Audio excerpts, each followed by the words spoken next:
예, 안녕하세요. 현직에 계시는 우리 경찰관 여러분들, 치안 현장에서 노고에 너무나 감사드립니다. 여러분들이 승진 공부하는데 조금이나마 도움드리고자 실무 정확 강의를 무료로 진행하게 되었습니다.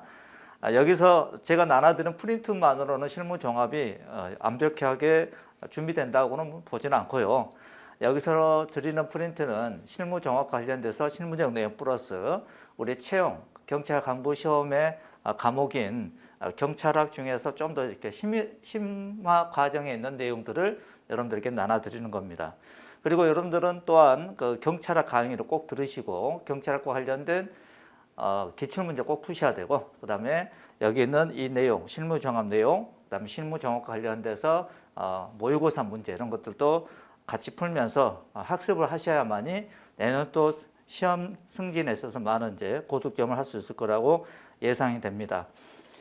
제가 나눠드린 프린트는 경찰청 공제에서 나오는 실무종합 교재를 바탕으로 해서 거기다가 선생님 법률적인 부분들, 개정된 부분들 좀 더 추가한 내용들이 있습니다. 그래서 이렇게 자료를 구성했고요. 이 자료는 여러분 사이트를 통해서 여러분들이 출력하실 수 있을 것 같아요. 아무튼 승진 공부하는데 좀 도움이 되기를 바랍니다. 자, 프린트 1페이지 보게 되면은 경찰의 인권보장 그랬죠. 이 순서는 내년에도 선생님이 실무종합교재를 만들 건데요. 순서는 우리 채용시험과 간부시험의 경찰학 그 교재의 그 순서대로 만들 거예요. 보면 경찰청 공제에서 나오는 교재 보면은 막 앞뒤가 뒤바뀌고 막 복잡하더라고요. 그래서 순서대로 이렇게 정리를 했습니다. 여기서는 1번, 2번, 3번, 4번 이건 총론이고요. 나중에 또 프린트로 나눠드릴 부분들은 경찰에서 강론에 해당되는 부분들을 또 프린트로 나눠드릴 겁니다. 그래서 1번, 2번 순서로 해서 선생님이 편지를 했다는 거 이렇게 이해하시고 수업을 들으시면 될 것 같습니다. 먼저 경찰의 인권보장과 관련된 내용이 나오죠. 이 부분도 실무종합교재에서는 뒷부분에 있어요. 경찰 통제 파트에 있는데 우리 경찰학 교재에서는 앞부분에 있죠. 경찰 인권보장과 관련돼서 앞부분에 있는 내용입니다. 그래서 앞으로 제가 가져왔어요. 여기서 보면 이제 인권과 관련된 내용들이 나옵니다. 인권과 관련된 내용, 개념들 이런 것들이 우리 이제 승진 시험에 나오는 게 아니고요. 한 장 넘겨보면은 한 장 넘겨볼까요? 자, 오른쪽 페이지 보면은 경찰 인권 보호 규칙이라는 게 있죠. 이 부분에서 이제 주로 시험에 나오는 것들이죠. 여기서 보면은 경찰학 교재에 있는 앞에 기존에 많이 나왔던 부분들은 제가 생략을 하고요. 그것들은 이제 기본적인 거기 때문에 경찰학 강의 시간 때 여러분들 수강하시면 되고, 여기서는 좀 더 이제 심화된 내용 위주로 정리를 해놨습니다. 이 부분들을 여러분 잘 살펴보시면 될 것 같습니다. 다시 앞으로 가서 1페이지 보게 되면은 경찰 인권보장에서 인권이란 게 뭐냐 개념이 나오죠. 그래서 인권이란 사람이기 때문에 당연히 가지는 권리, 즉 인간이면 누구나 누릴 수 있는 당연한 권리를 우리는 인권이란다. 이는 자연법과 사회계약론에 기원하고 있다 이렇게 나오죠. 그 밑에 보면 인권과 기본권의 차이, 인권이라는 것은 천부인적 권리, 즉 사람이 태어나자마자 당연히 가지는 권리, 자연권을 말하고, 기본권은 헌법에서 보장하는 국민의 기본적 권리를 말한다 이런 것도 쭉 나오죠. 그 다음 쌍가리본 보면 인권의 특징 나오죠. 불가분성이다. 인권의 세부적인 여러 가지 권리들 중에서 전체가 실현될 때 완전히 인권이 보장된다고 볼 수 있다. 즉 인권이라는 그 권한 내에 일부의 권리가 실현됐다 해서 인권이 실현됐다 볼 수 있는 것이 아니고, 인권과 관련된 세부적인 어떤 여러 권리들이 전체가 실현됐을 때 완전한 인권 보장됐다. 이런 특징 우리는 인권의 불가분성 이렇게 표현합니다. 그다음 보편성, 인권은 모든 사람에게 모든 장소에서 평등하게 향유되는 것이다. 그 다음에 정당성의 판단 기준 나오죠. 인권은 법률 및 관습의 정당성을 판단하는 기준이 된다. 그래서 본질적으로 국가 권력을 제한하는 특성을 가진다 그랬어요. 그 다음에 상호 우전성 이런 특징을 가지고 있다. 인권에는 유형이 쭉 나오죠. 시민적 정치적 권리다. 즉 인간의 존엄성과 자유, 국가의 광압으로부터 자유를 지향하는 권리다. 그 다음에 경제적, 사회적, 문화적 권리다 그랬어요. 자, 사람이 하나의 생명체로 살아가기 위한 기본적 의식주와 삶의 질을 보장하는 권리다. 그 다음에 법적 권리다. 모든 인간이 합법적 절차에 의해 대우를 받을 권리, 절차법적 권리, 기본적 권리와 연관된다. 그 다음에 차별을 받지 않을 권리, 국적, 인종, 종교, 성적 취향, 사상, 나이에 따른 차별을 받지 않고 모든 사람이 모든 권리를 평등하게 누릴 수 있는 권리, 자, 이런 것들이 인권의 유형 등에 해당됩니다. 그리고 쌍가루 4번 나오죠. 우리 경찰의 인권 시책 흐름, 그래서 이게 이제 조금 한 C급 정도로 여러분들이 좀 알아두실 내용들입니다. 자, 70년 이전이죠. 그리고 70년대, 80년대. 어떻게 보면은 우리가 이제 암울했던 권위주의적 정부 시절이죠. 그때만 해도 우리 경찰은, 자, 70년 이전입니다. 인권보다는 범인 검거율에 우선을 뒀다, 이렇게 나오죠. 그 다음에 70년대에는 인권 구호는 등장하나 구체적인 인권 시책은 미흡했다. 그 다음에 80년대 인권보다는 사회 안정이 우선됐다. 이런 것들이 쭉 나옵니다. 그러면서 4번 86년도에 권인숙 사건, 87년 박정철 사건 이후 인권 존중 수사 풍토의 정착 개념이 등장했다. 이런 것들 나옵니다. 그다음 3번 보면 새 시대 새 경찰 구호 아래 금품 수수 및 폭력 없는 경찰을 강조했다. 이런 말들이 나오게 되죠. 90년대 봅니다. 국민들의 인권의식 향상에 비해 경찰의 인권 만족도는 미흡했다, 이렇게 나오죠. 그래서 생활 수준의 향상과 더불어 시민의 인권의식 고양, 수준 높은 치안 서비스가 요구됐다. 2000년대 들어옵니다. 인권 중심으로 직무 패러다임이 전환이 시급하다, 이렇게 나오죠, 여러분들. 3번 보면 인권 보호를 위한 지속적 노력에도 불구하고 일선 경찰관들의 인권 마인드 부족으로 각종 법 집행 과정에서 인권 침해 사례가 발생했다, 이렇게 나오고 2010년부터 2011년 사이에 쭉 나오죠. 경찰청 인권보호센터를 수사국에서 감사실로 이관하는 등 인권과 관련된 어떤 부서들을 서로 이관하는 우리 경찰 조직 직제를 조정하게 되었다, 이거죠. 그러다 보니까는 뭐 이런 경향에 맞춰서 우리 경찰 채용 시험 과목에도 변동이 왔죠. 그래서 기존에 영어나 그 다음에 국사 이런 것들이 이제 검증제로 가고 헌법이란 과목이 우리 경찰 채용 간부 채용 시험에 이제 들어오게 된 거죠. 아무튼 그래서 우리 경찰의 인권 시책이 이런 식으로 흘러서 지금까지 왔다. 이런 정도 여러분들 봐두시면 될 것 같습니다. 그 다음에 인권과 관련된 국가인권위원회법이라는 게 나오죠. 정의 봅니다. 인권이란 대한민국 헌법 및 법률에서 보장하거나 대한민국이 가입 비준한 국제인권조약 및 국제간섭법에서 인정하는 인간으로서 존엄과 가치, 자유와 권리를 말한다. 그 다음에 구금 및 보호시설이란 다음 항목에서 해당하는 시설을 말한다. 그래서 나번 우리 경찰과 관련된 구금 보호시설 보니까 유치장, 사법경찰관리가 직무 수행을 위하여 사람을 조사하고 유치하거나 수용하는 데 사용되는 시설, 그 다음에 뭐 군교도소, 그 다음에 마번 다수인의 보호시설 그랬죠. 즉 많은 사람을 보호하고 수용하는 시설로서 대통령령으로 정하는 시설, 이게 이제 다수인 보호시설인데 그 밑에 봤더니 국가인권회법 제2조 다수인 보호시설이라고 해서 쭉 나옵니다. 그래서 국가인권회법 제2조 2호 마목에서 대통령령으로 정하는 시설이란 다음에 시설을 말한다, 이렇게 나오죠. 아동복지시설 뭐 이런 것들이 있다. 제가 봤을 땐 크게 뭐 중요한 건 아닌데 우리 실무종합교재에서 이런 내용들이 있기 때문에 넘어왔고 한 번도 출제된 적은 없는 것 같아요. 그 다음에 쭉 밑에 보면 이제 경찰의 인권보호규칙 나오죠. 이게 이제 A급이고 별표를 해서 잘 알아두셔야 됩니다. 물론 관련된 모든 내용들을 다 수록하지는 않았어요. 기존에 많이 기출됐던 부분들, 기본적으로 알아야 될 부분들을 생략을 했고요. 그나마 조금 어렵다고 우리가 느껴지는 부분들, 간과하기 쉬운 부분들 위주로 정리를 해놨습니다. 자, 1번 제21제 인권영향평가 실시 나오죠. 경찰청장은 인권 침해를 예방하고 인권 친화적인 치안 행정이 구현되도록 다음 각오 사항에 대하여 인권 영향 평가를 실시하라, 이렇게 나오죠. 즉 제정 개정하려는 법령 및 행정 규칙, 그 다음에 국민의 인권에 영향을 미치는 정책 및 계획, 그 다음 3번 참가 인원, 내용, 동원 경력의 규모, 배치 장비 등을 고려하여 인권 침해 가능성이 높다고 판단되는 집회 및 시위에 대해서 인권 영향 평가를 하라, 이겁니다. 그럼에도 불구하고 이 항 다음 각과 어느 하나에 해당하는 경우에는 평가 대상에서 제외한다.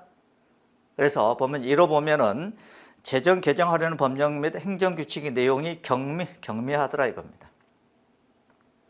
그다음에 2번 사전에 청문 공청회 등 의견 청취 절차를 거친 정책이나 계획 등에 대해서는 인권영향평가 대상에서 제외한다 그랬어요. 그래서 경미하더라. 그다음에 의견 청취 절차 이미 거쳤다. 이런 것들은 인권영향평가 대상에서 제외한다 그랬어요. 그다음에 그 밑에 보면은 인권영향평가의 기준 나오죠. 청장은 다음 각호의 기준에 따라 인권영향평가를 실시한다. 법률을 근거해서 하느냐 이거죠. 법률 유보의 원칙. 그다음 비례 원칙, 평등의 원칙 등 불문법 원칙에 따르냐 이거죠. 적법 절차에 따르냐 이거죠. 이런 것들입니다. 한 번씩 쭉 보시면 될 것 같고. 그다음에 또 중요한 게 나오죠. 제23조 평가 절차 나옵니다. 인권영향평가 절차. 청장은 다음 각호의 구분에 따른 기한 내에 인권영향평가를 실시하라 그랬습니다. 그래서 1호 법령 및 행정규칙은 국가경찰위원회에 상정하기 60일 동그라미 이전입니다. 이전. 상정한 후 60일이 아니죠. 상정하기 60일 이전입니다. 그 다음에 정책 및 계획은 해당 사항이 확정되기 이전입니다. 확정되기 이전. 그 다음에 집회 및 시위는 종료일로부터 30일 이전입니다. 집회 시위 종료일부터 30일 이전입니다. 집회 시위 하기 전 30일 이전 이게 아니고요. 그 다음에 2항 그럼에도 불구하고 이러한 각호 기한 내 평가를 실시할 수 없는 부득이한 사유가 발생한 경우에는 기한에 관계없이 인권영향평가를 실시할 수 있다. 청장은 인권영향평가를 실시하는 경우에 경찰청 인권위원회에 자문할 수 있다. 등등등 이런 내용들 잘 알아두셔야 됩니다. 법령 및 행정규칙은 국가경찰위원회 상정하기 60일 이전에, 정책 및 계획은 확정하기 이전에, 집회 및 시위는 종료한 후 30일 이전에 인권영향평가를 하라고 그랬어요. 아주 중요합니다.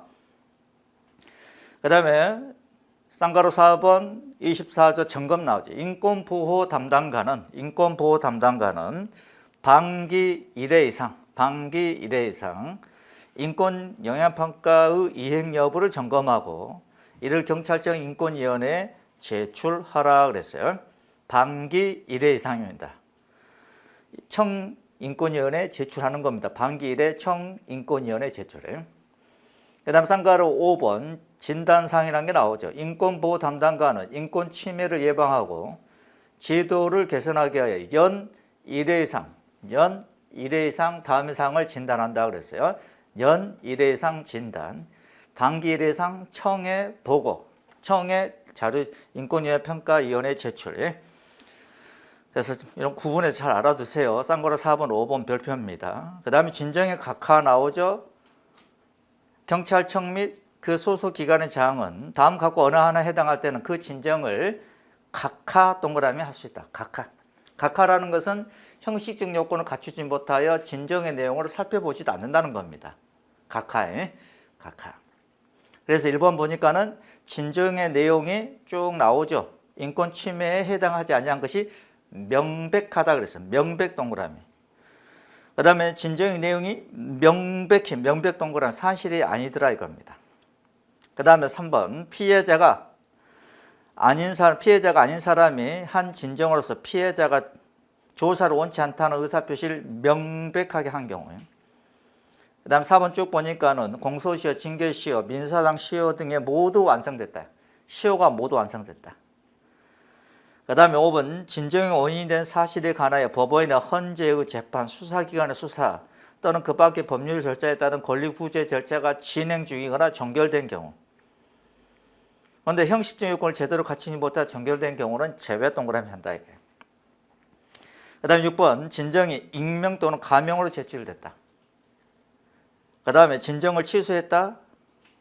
기가 각하된 진정과 동일한 내용의 진정을 다시 했다. 그 다음에 진정의 내용이 추상적이나 관계자를 근거 없이 비방하는 등 업무를 방해할 의도로 진정을 했다.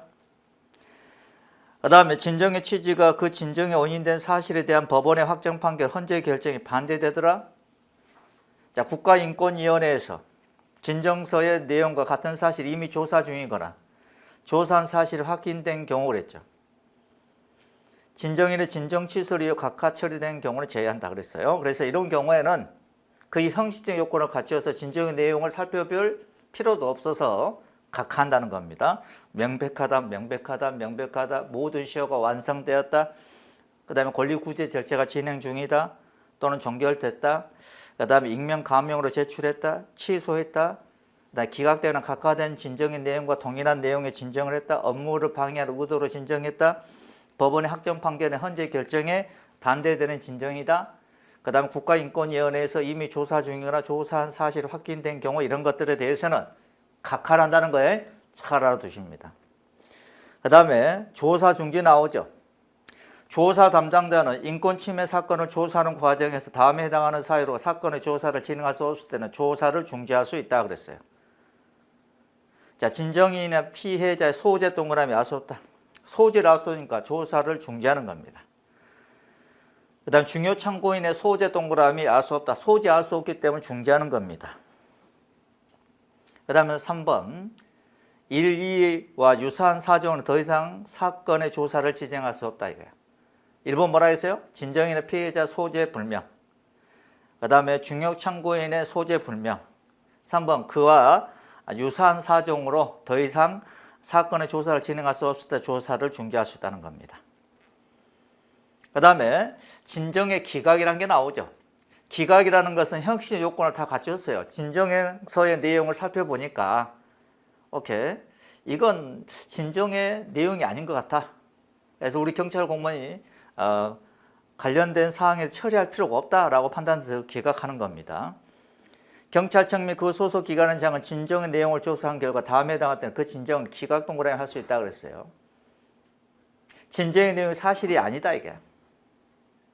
확인이 불가능하더라 이겁니다. 진정의 내용이 이미 피해 회복이 이루어지는 등 따로 구제 절차가 필요하지 않더라 이겁니다. 인권 침해에 해당하지 않더라.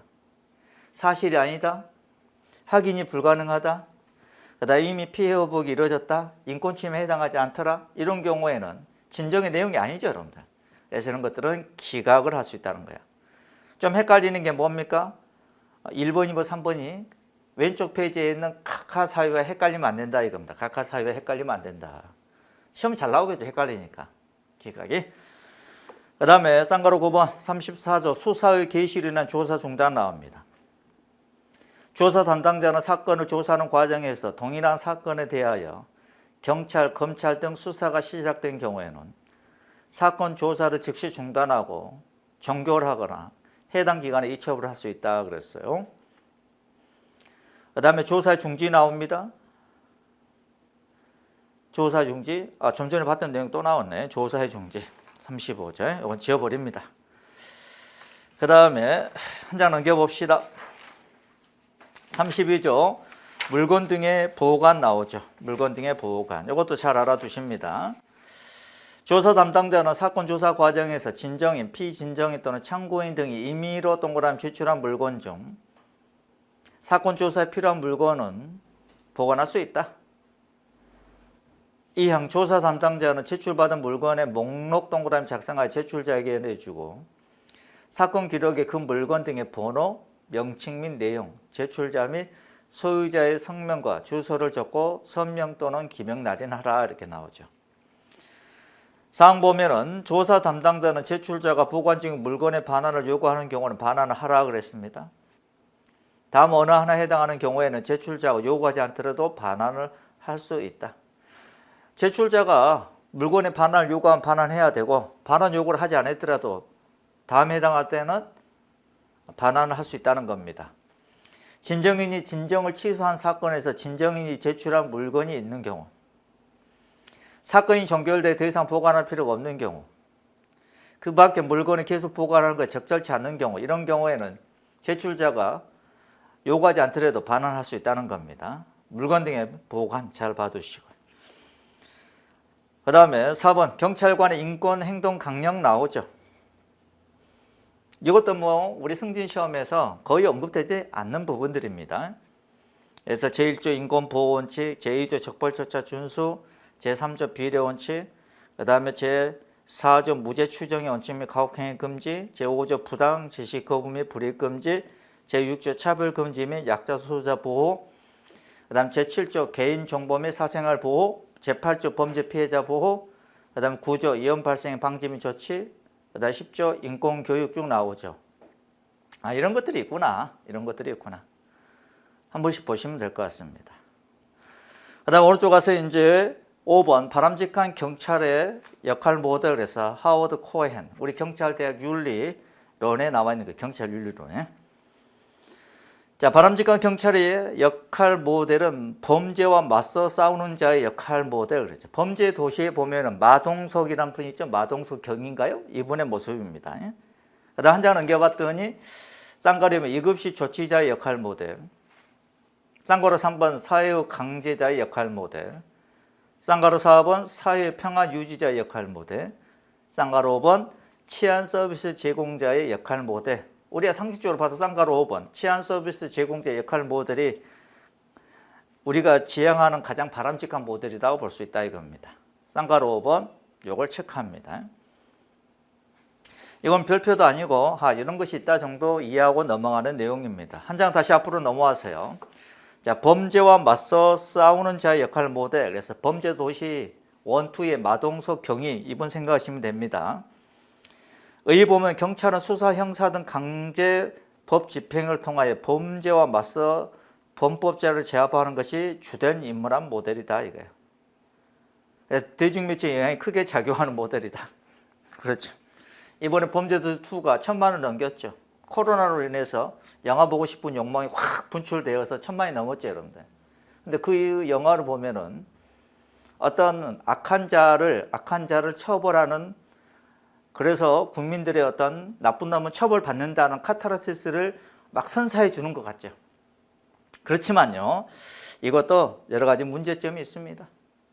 아무리 범죄자를 할지라도 법원에서 유죄 판결 받을 때까지는 무죄로 추정하는 거죠. 그렇기 때문에 단점이 1번, 둘째 줄 인권을 침해하는 우려가 있다라는 문제점이 있는 겁니다. 거기 보면은 막 길을 뜯어버리고 그러잖아요. 여러분들 헬멧 넣어가지고 막 쳐버리고 막 아무튼 그래서 의의 보면 1 받고요. 두 번째 2 로쿠의 사회 계약론에 가장 부합하며 주로 법 집행을 강조한 나머지 사회 봉사를 소홀히 한다 그랬죠. 소홀히 한다. 조폭 영화에서 형사가 조직폭력배에 맞서 싸워서 사회 정의를 실현하는 모델이다. 그렇죠. 그런데 우리 경찰이 이런 형사과 폭력팀만 있는 게 아니죠. 오케이. 뭐 지파에서 또 관할 구역 내 치안 유지하는 경찰관들도 계시고, 정보과도 있고, 오케이 경비과. 요즘 많이 힘들어 하시는 분들이 이제 경비과 분들이죠. 그렇죠. 아무튼 뭐 수사과도 있고. 이번에 검찰과의 수사 조정 때문에 많이 힘들어하시는 경제팀 우리 경찰분도 많이 계시고 수사관들이 여러 가지 동기부여가 필요할 것 같아요. 우리 경제팀의 고소고발 사건 그다음에 관련된 업무를 처리하시는 많은 분들이 많이 힘들다 그래요. 제가 이제 우리 경찰 채용 간부 시험을 한 19년 정도 강의하다 보니까 현직에는 많은 제 수업을 듣고 들어갔던 친구들이 많아요. 그래서 수사 경과를 취득해야 되냐 말아야 되냐 뭐 이런저런 고민도 많이 얘기하더라고요. 예전에는 수사과에 근무하면 좀 더 뭐랄까요? 약간 엘리트 의식 이런 게 있었어요. 근데 요즘 많이 힘들어 하시는 것 같습니다. 인력은 충원되지 않았는데 검찰과 수사권 조정으로 해서 엄청난 많은 사건을 수사를 해야 돼. 어마어마하게 힘들다 그래요. 어마어마하게 힘들다 그래요. 자, 그 다음에 계속해서 봅니다. 장점 봅니다. 경찰의 임무를 뚜렷이 인식시켜 경찰은 범죄와 싸우는 자로 경찰의 역할을 명확하게 인식시켜 경찰의 전문 직업화에 기여한다. 그 다음에 단점 나오죠. 범법자는 적은 또는 나쁜 녀석이다. 범법자는 적 또는 나쁜 녀석이라고 녀석이고 경찰은 사회 정의의 사자라는 흑백 논리와 융통성이 없는 이분법적 사고방식 오류에 빠져 재판 전에 경찰이 범법자를 처벌함으로써 인권 침해할 우려가 있다 그래서 이게 가장 큰 문제점입니다.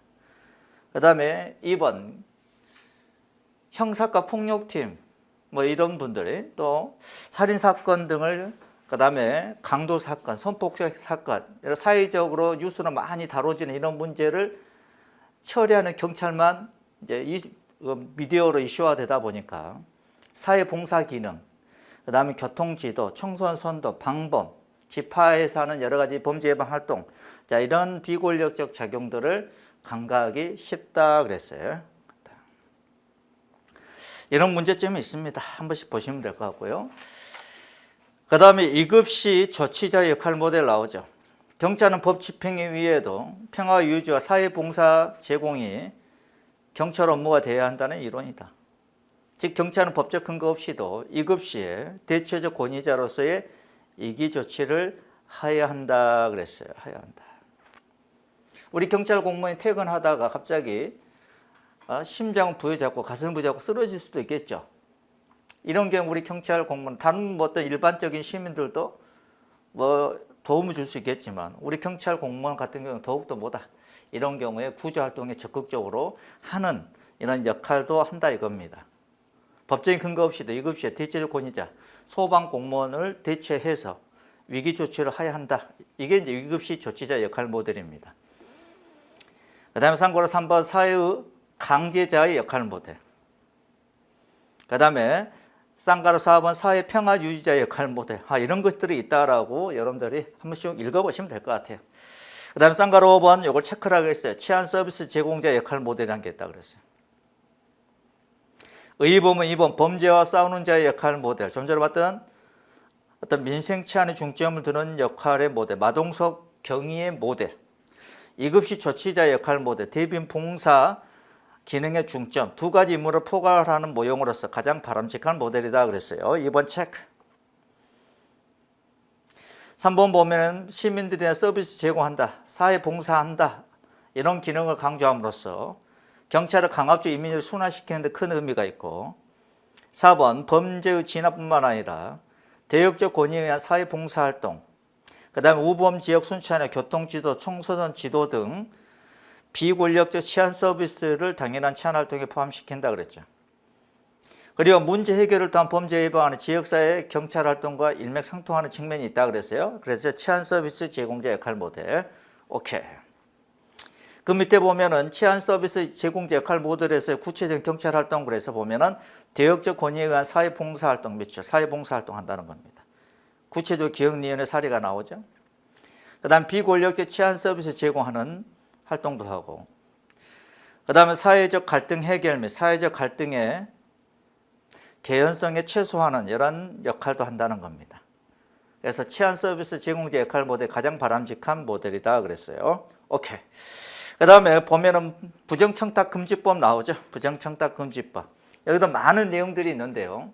많은 내용들이 있는데 그 중에서 우리 경찰학 어떤 강의 시간에 중요하다고 다뤄지는 내용들이 있어요. 그런 부분들 제외하고 좀 더 우리가 심도 있게 봐야 될 내용들, 벌칙 규정들 이런 내용들 위주로 쭉 선생님이 살펴봤습니다. 첫 번째 봅니다. 제10조 외부 강의 등의 사례금 수수 제한 나오죠.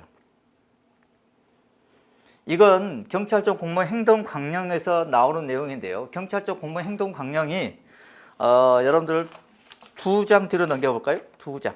2장이 아니고 몇 페이지로 가보냐?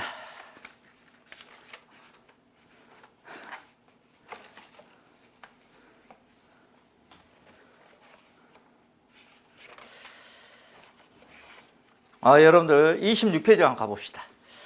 26페이지 가면은 8번 경찰청 공무원 행동 강령 그래서 엄청나게 많은 내용들이 삭제가 됐습니다. 삭제가 됐죠? 엄청나게 많은 내용들이 삭제가 되다 보니까는 기존의 우리 경찰학 기출 문제, 그 다음에 내년 어떤 승진 대비용 나오는 실무 종합, 내년 시험 대비 경찰학 교재에 있는 모든 내용도 딱 삭제가 돼야 돼요. 기본서만 삭제되더라도 한 20페이지 이상은 삭제돼야 됩니다. 상당히 많은 양이죠. 그 다음에 기존의 기출문제도 많이 삭제가 돼야겠죠. 그래서 경찰학이 조금 실무종합이 개정되는 내용들, 삭제되는 내용들이 많다 보니까는 최신의 내용을 잘 들어야 됩니다. 아니 삭제된 내용을 주구장창 외워봤자 뭔 소용이 있어요. 시험에도 안 나오는데 그래 안 그래? 그렇다. 그런데 9페이지 보면은 그래서 기존의 경찰청 공무원 행동 강령에 있었던 내용인데 이게 삭제가 되고 우리 부정청탁금지법 및 돈법 시행령 관련된 내용들을 쭉 이제 살펴보는 겁니다. 자 봅시다.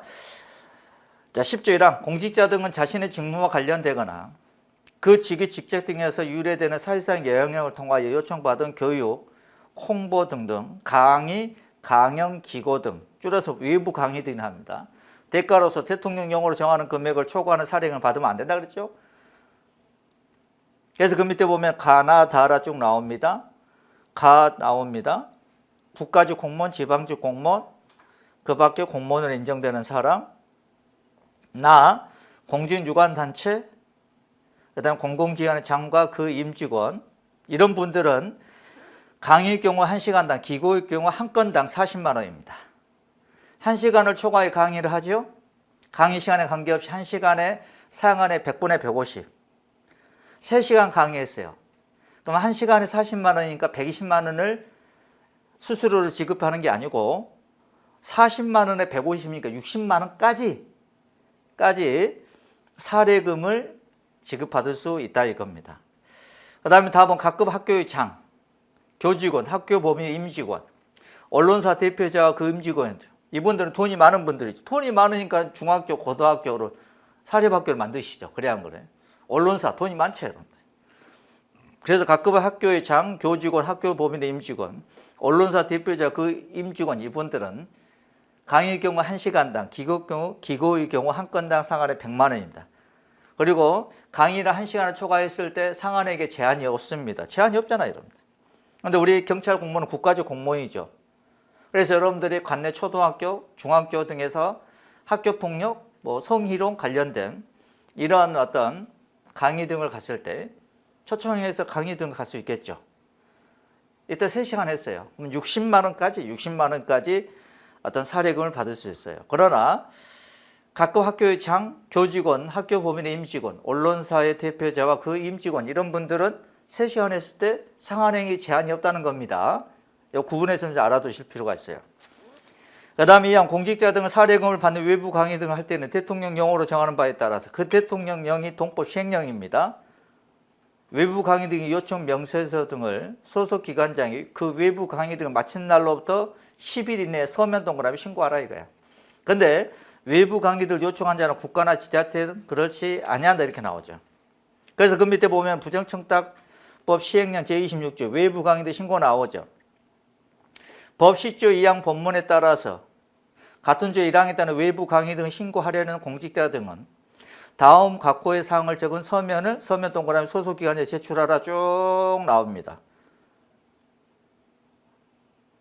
그런데 4번 봤더니 사례금 총액 및 상세 명세 이런 부분들이 있죠. 자, 이런 것들을 적어야 되는데 이 항 봅니다. 상세 명세, 사례금 총액 등을 미리 앞서는 경우에는 해당 사항을 제외 동그라미 제외한 겁니다. 포함이 아니에요. 제한 사항을 신고한 후에 해당 사항 안 나눠도 며칠? 5일 이내 보완하라겠죠. 이거는 좀 전에 우리가 삭제 내용으로 봤던 경찰청 공무 행동 강령에 있었던 내용들이에요. 근데 그건 다 지워버렸잖아요. 그래서 요 내용은 살아있다 이거야. 네? 부정청탁법 시행령에 살아있다는 겁니다. 상세 명세, 그 다음에 사례금 총액을 알 수 없어요. 그럴 때는 해당 사항을 제외한 사항을 신고합니다. 그런 다음에 해당 사항을 알았어요. 안 나눠도 5일 이내에 보완하면 된다 그랬습니다. 그 다음에 부정청탁법 금지법 10조의 사항 봅니다. 공직자 등 1항에 따른 금액을 초과하는 사례금을 받았습니다. 그럼 대통령령으로 정하는 바 그랬죠. 대통령령이 동법 시행령입니다.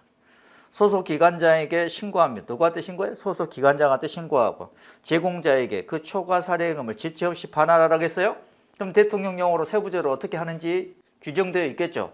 보니까는 부정청탁법 시행령 27조 봅니다. 초과 사례금의 신고 방법 등 그래서 공직자 등은 초과 사례금을 받은 경우에는 법 10조 5항에 따라 초과 사례금을 받은 사실을 안 날로부터 이틀 동그라미 이내 각호사항을 적은 서면 동그라미 소속 기관장에게 신고하라 그래서 소속 기관장에 신고하라. 며칠 이내? 이틀 이내. 안 날로부터 이틀 이내입니다. 안 날로부터 이틀 이내. 그래서 1호, 2호 쭉 나오죠.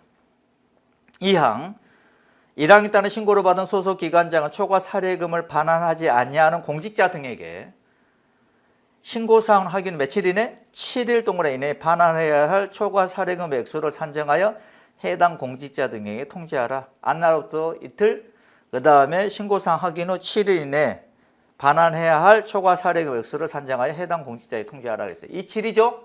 27 동그라미. 자, 초과 사례금 안 날로부터 이틀 이내 그 다음에 신고사항 확인을 7일 이내 통보해 주라 했겠죠. 27입니다. 27. 그러니까 이체죠. 이체. 초과 사례금을 이체하라. 이렇게 암기하면 되겠죠. 이체하라. 27이야. 27. 그 다음에 3항. 이항에 따른 통지를 받은 공직자 등은 지체 없이 밑줄 초과 사례금을 제공자에게 발행합니다. 그리고 그 사실을 소속기관장에게 알려라겠습니다. 자, 이런 내용들은 경찰청 공무원 행동 강령에 있었던 내용들인데 이런 내용도 다 삭제가 되면서 요 부정청탁 금지법과 돈법 시행령 내용을 정확하게 알아두시기 바랍니다. 기존에 알았던 내용 그대로죠. 이체. 그 다음에 상가로 2번 벌칙 규정 나옵니다. 형벌 넣어서 처벌하는 거 보니까는 3년 이하 징역 3천만 원 이하 벌금을 처벌하는 내용 나오죠. 부정청탁 금지법 중에서 가장 세게 처벌하는 내용들입니다. 그래서 보니까는 1번, 2번, 3번 나오죠. 이 세 개는 별표에서 알아둬야겠죠. 8조 1항과 관련된 금품 등입니다. 자, 8조 1항 동그라미 위반한 공직자 등 그랬죠. 두 번째 2번 봅니다. 자신의 배우자가 8조 1항 동그라미 다른 수수 금지 금품 등을 받거나 요구하거나 제공받기로 약속한 사실 알고도 신고하지 않은 공직자 등. 그 다음에 3번 8조 1항 동그라미 1항 수수 금지 금품 등을 공직자 등 또는 그 배우자에게 제공하거나 그 제공의 약속 또는 의사표시를 한 자 그랬어요. 그 다음에 4호 보면은 신고자 등의 인적사항이나 신고자 등임을 미루어 수 있는 사실을 다른 사람에게 알려주거나 공개 또는 보도한 자. 5호 그 업무 처리 과정에서 알게 된 비밀을 누설한 공직자 등 그랬죠. 그래서 1번, 2번, 3번, 1호, 2호, 3호는 8조 이런 거 관련된 금품 등과 관련된 공직자 등입니다. 그럼 8조 1항이 뭐냐? 보니까 그 밑에 나오죠. 공직자 등은 직무와 관련이 있냐 없냐, 기부냐 후원이냐 증여냐 명목에 관계없이 동일일부터 1회 100만 원 매 해계년부터 1월 1일부터 12월 31일 사이에 300만 원을 초과 동반한 금품들을 받거나 요구 약속하면 안 되죠. 이걸 위반한 공직자 등은 어떻게 한다? 3년 이하 3천만 원의 벌금. 자신의 배우자가 8조 1항 100만 원, 300만 원 초과하는 금품 등을 받거나 요구 제공받은 사실, 제공받기로 약속한 사실을 알았어요. 알고도 소속 기관장에 신고하지 않은 공직자 등 8조 1항에 따른 금품 100만 원, 300만 원 초과하는 이런 금품 등을 공직자 등 그 배우자에게 제공하거나 제공 약속 또는 의사표시한 자 전부 다 3년 이하 징역으로 처벌한다는 겁니다. 오케이, 잘 알아두셔야 되고, 그 다음에 그 밑에 2년 이하 징역 2천만 원의 벌금 나오죠. 1번 별표 부정청탁을 받고 그에 따라 직무를 수행하는 공직자 등 그랬죠. 그 다음에 2번 이거 체크입니다. 이 법의 위반 사실 등을 신고한 자 등에게 파면 해임 등 신분 상실상의 신분을 상실하는 불이익 처분한 자들. 자, 이 법 위반한 사실 등을 신고한 신고자 등에게 파면 해임 해고 등 신분 상실에 해당하는 불이익 처분한 자들이 그 다음에 확정되거나 행정소송을 제기해 확정된 보호조치 결정 밑줄 이행하지 아니한 자. 이게 개정돼 들어온 내용이에요. 보호조치 결정을 이행하지 아니한 자. 2년 이하 징역 2천만 원의 벌금 처합니다. 여러분들은 1번 별표 2번 체크해서 잘 알아두시고 그 다음에 1년 이하 징역 1천만 원의 벌금 처하는 게 나오죠. 이 법 위반한 사실 등을 안자가 신고 등 하려 하는데 그걸 방해 동그라미 하거나 신고 등을 취소 동그라미 하도록 강요한 자 1년 이하 징역 등으로 처벌합니다. 그 다음에 과태료 이것도 중요합니다. 과태료 3천만 원 이하의 과태료 2천만 원, 1천만 원, 500만 원 이하의 과태료 이렇게 나눠집니다. 먼저 3천만 원 이하의 과태료입니다. 잘 알아두세요. 제3자를 위하여 동그라미 다른 공직자 등 밑줄에게 부정청탁을 한 공직자 등입니다. 공직자 등이 누구에게? 다른 공직자 등에게 뭘 위해서? 제3자를 위해서 부정청탁을 했을 때 3천만 원의 과태료입니다. 2천만 원의 과태료입니다. 제3자를 위하여 공직자 등에게 부정청탁을 한 누굽니까? 자야, 자 동그라미.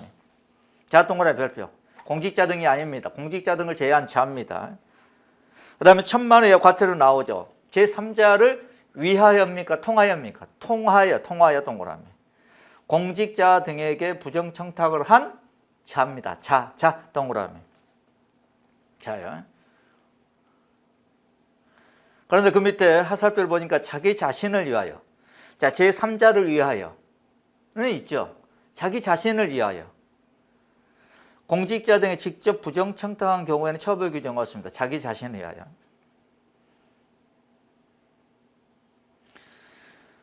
처벌 규정이 없으면 동법 제5조 부정청탁금지법상 부정청탁금지법 5조의 부정청탁 금지 요 규정상에 금지 행위에 해당하므로 징계사유에 해당한다 이렇게 나오죠. 부정청탁하지 말라는 거야. 그래서 이 법을 위반했기 때문에 징계사유에 해당된다는 겁니다. 500만 원의 과태료 나오죠. 10조 사항에 따른 외부 강의 초과 사리금 동그라미 신고에 따른 신고 및 반환 조치 아니한 공직자 등 그랬죠. 초과 사리금 받은 거 알았어요. 이틀 이내 소속 기관장에게 신고를 해야 되죠. 그리고 소속 기간 7일 이내 반환해야 될 금액 등을 통지해 주죠. 그리고 지체 없이 제공자에 반환해야 돼. 안 했다 이거야. 500만 원의 과태료. 그 다음에 관련된 금품 등 가액의 2배 이상 5배 이하에 상당하는 금액의 과태료 이렇게 나오죠. 8조 2항입니다. 2항 동그라미. 1항은 좀 전에 3년 이하의 징역이었죠. 2항입니다. 2항 동그라미 위반한 공직자 등. 자신의 배우자가 8조 2항 동그라미 2항에 따른 수수금지 금품 등을 받거나 요구하거나 제공받기로 약속받은 사실을 알고도 신고하지 않은 공직자 등. 그 다음에 3호 8조 2항 동그라미 따른 수수금지 금품 등을 공직자 등 또는 그 배우자에게 제공하거나 제공의 약속을 한 자들입니다. 제공의 약속에 약속 또는 의사표시 한 자들입니다. 그래서 8조 2항과 관련된 것들은 전부 다 2배 이상 5배 이내 과태료를 부과하죠. 그럼 8조 2항이라는 게 뭐냐? 공직자 등은 직무와 관련하여 직무와는 관련성이 있어야 돼요. 직무와는 관련성이 있어야 돼요. 대가성이 있냐 없냐로 불문하고 1항에서 정한 금액 동의업도 1회 100만 원, 매해견에서 300만 원, 금품 등 이하의 금품 등을 받거나 요구 약속하면 안 되죠. 100만 원 이하, 300만 원 이하. 잘 알아두십니다. 잘 알아두시. 그래서 8조 2항을 위반한 공직자, 예를 들어 50만 원을 받았다 이겁니다. 50만 원 2배 이상 5배 이내 과태료. 자신의 배우자가 50만 원을 받은 사실을 알았단 말이야. 오케이. 또는 50만 원을 요구했다는 거야. 또는 제공받기로 약속한 사실을 알았단 말이죠. 그러면은 소속 기관장에게 신고를 해야 하는데 안 했어요. 2배 이상 5배 이내 과태료. 50만 원을 공직자 등의 그 배우자에게 제공했거나 제공 약속 의사표시를 했을 거 아닙니까? 한 자도 2배 이상 5배 이내 과태료를 부과한다. 그 밑에 보면 부정청탁금지법 개정사항 그래서 나오죠. 방가로 1번. 자, 별표입니다. 13조 2 비실명 대리신고라는 게 있어요. 13조 2 13조 3항 아니 13조 3항 동그라미에도 불구하고 같은 조 13조 1항 동그라미 따라 신고를 하려는 자는 자신의 인적사항을 밝히지 아니하고 변호사 동그라미 선임하여 신고를 대리하게 할 수 있다. 그건 13조 1항과 13조 3항의 내용을 우리가 살펴보자는 거죠. 제일 밑에 봅니다. 동법 13조 누구든지 부정청탁금지법 위반 행위가 발생하였거나 발생하고 있다는 사실을 알았을 땐 다음에 어느 하나에 해당하는 기관에 신고를 할 수 있다 이렇게 나오죠. 누구든지. 첫 번째, 이 법의 위반 행위가 발생한 공공기관 또는 그 감독기관 한 장 넘겨봅니다. 감사원, 수사기관. 그래서 1호, 2호를 우리는 조사기관 이렇게 표현합니다. 그 다음 3호 국민권익위원회에다가 신고를 할 수 있어요. 누구든지. 3항 봅니다. 1항에 따라 신고를 하려는 자는 자신 동그라미, 자신의 인적사항과 신고의 취지, 이유, 내용 등을 적고 서명한 문서와 함께 신고 대상 및 증거 등을 제출하라고 했어요. 자, 신고를 하려면 자신의 인적사항 등을 기재해야 되는 거죠, 여러분들. 자신의 인적사항 기재해야 된다. 이 부분에 대해서 이제 한 장 다시 앞으로 가서 개정이 된 겁니다. 그래서 다시 방가로 1번 13조 2, 1항, 13조 3항 자신의 인적사항을 기재하라 그랬어요. 그럼에도 13조 3항에도 불구하고 1항에 따라 신고를 하려는 자는 자신의 인적사항을 밝히지 아니하고 변호사를 선임하여 신고를 대리하게 할 수 있다. 이 경우 13조 3항에 따라서 신고자 동그라미 인적사항 및 신고자 동그라미 서명한 문서는 변호사 동그라미 인적사항과 변호사가 서명한 문서로 가름을 한다 그랬어요. 자, 1항에 따른 신고는 국민권익위원회에다 하라. 이 법의 위반 행위가 발생한 공공기관, 감독기관, 그 다음에 감사원, 수사기관에 하는 게 아니고 어디다 신고한다? 국민권익위원회에다 신고하라 이겁니다. 신고자 또는 신고를 대리하는 변호사는 그 취지를 밝히고 신고자의 인적사항, 신고자의 증명할 수 있는 자료 및 위임장 국민권익위원회에다 함께 제출하라. 그 다음에 국민권익위원회는 이 항 따라 제출된 자료를 봉인하여 보관하고 신고자 본인 동그라미 본인이 동의 없이는 이를 열람하면 돼? 안 돼? 안 된다. 신고자 본인의 동의 없이는 열람하면 안 된다. 그래서 13조 1항 3항 내용 쭉 보시고요. 그 다음에 방금 이번 15조 신고자 등의 보호 및 보상 나오죠. 국민권익위원회는 13조 1항에 따라서 신고를 한 자, 그 다음에 그 친족이나 동거인 또는 그 신고와 관련하여 진술, 증언, 자료 제공 등 방법으로 신고에 관한 감사, 수사, 조사 등에 조력한 자. 자, 신고를 한 자. 신고를 한 자의 친족이나 동거인. 그 다음에 신고와 관련하여 진술 등 함으로써 신고에 관한 감사나 수사나 조사 등에 조력한 자가 신고 등과 관련하여 다음 1번부터 5번에 해당하는 피해를 입었거나 비용을 지출한 경우에는 그 신청 동그라미에 따라 구조금을 지급할 수 있다. 구조금을 지급할 수 있다. 그래서 육체적 정신적 치료 등에 소요되는 비용, 전직 파견 근무 등으로 소요된 이사 비용, 그 다음에 13조 1항에 따른 신고 등을 이유로 한 쟁송 절차에 소요된 비용, 뭐 불이익 조치 기간의 임금 손실액 등등등 구조금을 지급할 수 있다. 직권이야 신청이야? 신청에 따른다. 신청에 따른다. 그 다음에 그 밑에 8항 5항부터 7항까지 규정에 따른 포상금, 보상금, 구조금의 신청 및 지급 등에 관하여는 부패방지법 68조, 70조, 70조의 71조로 준용한다. 쭉 이런 것들이 있고요. 그 다음에 이행강제금 국민권익위원회는 15조 사항에 따라 준용되는 공익신고자법에 따른 보호조치 결정 동그라미 받은 후에 그 정해진 기한까지 보호조치를 취하지 아니한 자에게 3천만 원 동그라미 이하의 이행강제금을 부과한다. 이행강제금이 이제 집행벌이죠. 성격은 과태료입니다. 다만 국가나 지자체는 제외한다.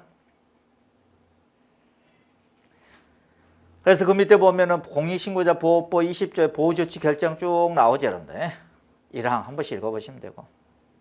그리고 이제 과태료 부과 2천만 원 이하의 과태료 부과하는 건 내용 중에 하나 추가됐다 했죠. 오른쪽 갑니다. 2번이죠, 2번. 1번은 기존에 있었던 내용이고. 1번, 2번, 2천만 원의 과태료. 5조 1항을 위반한 제3자를 위하여 공직자 등의 부정청탁을 한다. 이건 기존에 있었던 내용이고. 2호 15조 사항에 준용되는 공익신고자법상의 특별보호조치 결정, 이를 이행하지 아니한 자. 오케이? 좀 전에 봤던 2천만 원 이하의 과태료 부과하는 거에 추가됐던 내용이다. 이게. 한 장 앞으로 가볼까요? 확인 한번 해볼까요? 왼쪽 페이지 제일 밑에 봅니다. 왼쪽이 제일 밑에 2천만 원 과태료 나오죠. 제3자의 공직자는 부정청탁한 자 이렇게 나와 있죠. 그리고 이제 한 장 뒤로 넘겨서 다시 들어가 볼까요? 그래서 여기에 이제 특별보호조치 결정을 이행하지 않는 자 2천만 원 이하의 과태료를 부과한다. 그래서 2천만 원의 과태료는 두 가지가 있다는 거예요. 13페이지 2번 체크합니다.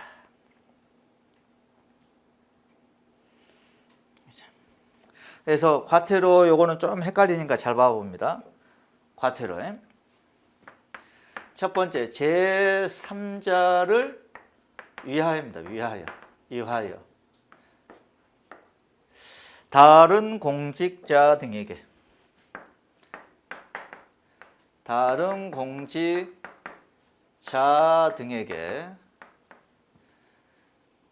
부정청탁을 한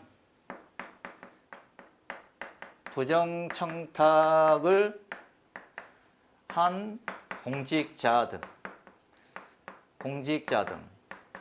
이건 3천만의 과태료. 두 번째, 제3자를 위하여 다른 공직자 등에게 부정청탁을 그냥 한 자입니다. 한 자는 2천만 원 이하의 과태료. 세 번째, 제3자를 위하여가 아니고 통하여 다른 공직자 등에게 부정청탁을 한 자는 1,000만 원의 과태료. 여기 이제 자기를 위하여 다른 공직자 등에게 부정청탁을 한 자에 대한 벌칙 규정은 없다.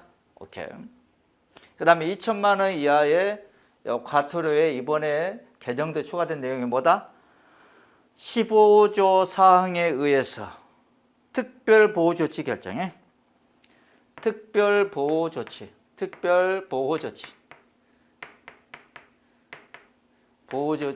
결정을 이행하지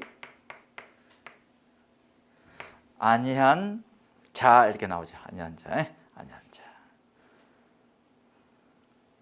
오케이. 그 다음에 13페이지 7번 공직자의 이해충돌 방지법 나오죠. 이것도 상당히 중요할 것 같습니다. 그리고 우리 승진 문제에서도 이거 출제가 반드시 될 것 같아요. 2차 시험에 우리 순경 채용 시험에 출제가 됐죠. 그래서 승진 시험 당연히 나온다 생각하시면 됩니다. 그리고 좀 쉬었다가 관련된 내용을 또 살펴보도록 합시다.